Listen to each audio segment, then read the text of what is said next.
ప్రపంచాన్ని మళ్ళీ కరోనా ఆందోళనకు గురిచేస్తోంది. ప్రపంచవ్యాప్తంగా కరోనా కేసులు పెరుగుతున్నాయి. భారతదేశంలో కూడా మన తెలుగు రాష్ట్రాల్లో కూడా కరోనా కేసులు పెరుగుతూ ఉండడం ఆందోళన కలిగిస్తోంది. అయితే అమెరికాలో మరణాలు చోటు చేసుకోవడం మరింత ఆందోళన కలిగిస్తోంది. వాషింగ్టన్, కాలిఫోర్నియా, న్యూయార్క్, వర్జీనియా రాష్ట్రాల్లో భారీగా కేసులు నమోదవుతున్నాయి. పిల్లలు, వృద్ధులపై ఈ కరోనా వేరియంట్ ప్రభావాన్ని చూపెడుతుంది అని చెబుతూ ఉన్నారు. Centre for disease control and prevention గణాంకాలు ఈ విషయాన్ని చెబుతూ ఉన్నాయి. నెల రోజుల వ్యవధిలో సుమారు 1500 మంది అమెరికాలో కరోనా కారణంగా చనిపోయినట్టుగా తెలుస్తోంది. మృతుల సంఖ్య మరింత పెరిగే అవకాశం ఉంటుంది అని చెప్తున్నారు. అయితే దీర్ఘకాలిక రోగాలు ఎవరిలో ఉంటాయో వాళ్ళు వీటి బారిన పడే అవకాశం ఉంటుంది అని చెప్తున్నారు. ఆందోళన అవసరం లేదు, గాబరా పడాల్సిన అవసరం లేదు, కానీ జాగ్రత్తగా మాత్రం ఉండాలి. మరీ ముఖ్యంగా ఎవరైతే దీర్ఘకాలిక రోగాలతో బాధపడుతూ ఉంటారో వాళ్ళు మరింత జాగ్రత్తగా ఉండాలి అని వైద్యులు సూచిస్తూ ఉన్నారు.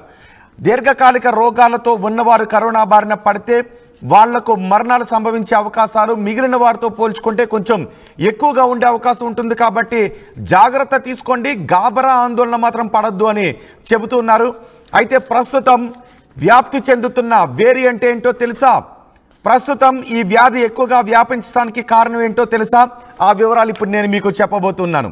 నిపుణులు చెబుతున్న వివరాలే ఇప్పుడు నేను మీకు చెప్పబోతున్నాను.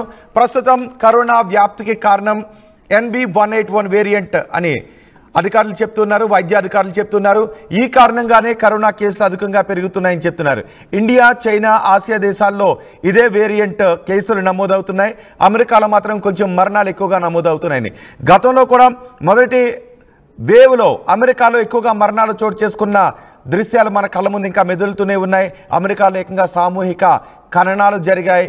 ఎవరిని ఎక్కడ ఖననాలు చేస్తున్నారో తెలియని పరిస్థితుల్లో అప్పుడు అమెరికా ఉంది. శ్మశానాలు కూడా దొరకని పరిస్థితి అమెరికాలో ఉంది అంటూ ప్రపంచవ్యాప్తంగా పెద్ద ఎత్తున ఆందోళన వ్యక్తం చేసిన సందర్భం కూడా మనం చూడొచ్చు. 2019, 2021 సంవత్సరాల్లో ఈ కరోనా అమెరికాను ఏ విధంగా అతలాకుతలం చేసింది, అమెరికా మాత్రమే కాదు ప్రపంచవ్యాప్తంగా ఏ విధంగా అతలాకుతలం చేస్తుందో మన కళ్ళ ముందు ఇంకా మెదులుతూనే ఉన్నాయి. అందుకే కరోనా అంటే మరోసారి ప్రపంచం భయపడుతోంది. అయితే ప్రస్తుతం నమోదవుతున్న కేసులు NB181 వేరియంట్ కారణంగా నమోదవుతున్నాయి.